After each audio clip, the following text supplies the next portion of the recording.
Lisa Mariana tuduh Revlino dibayar oknum, muncul di sela kasusnya dengan Ridwan Kamil, disetir. Lisa Mariana masih berkasus dengan Ridwan Kamil, terkait sang selebgram yang bersikukuh putrinya adalah anak biologis Ridwan Kamil. Di tengah kasus Lisa Mariana melawan Ridwan Kamil, muncul seseorang bernama Revlino Tuase yang mengaku sebagai ayah biologis anak Lisa Mariana.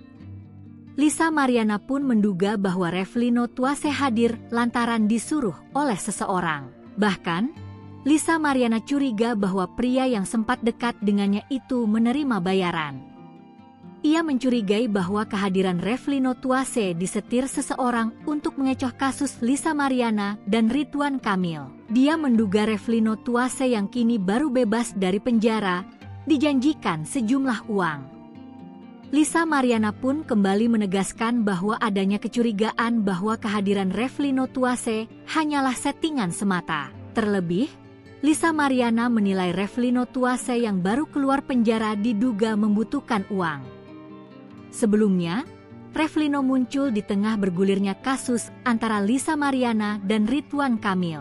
Revlino muncul dan menyatakan siap bertanggung jawab sebagai ayah biologis dari anak Lisa Mariana.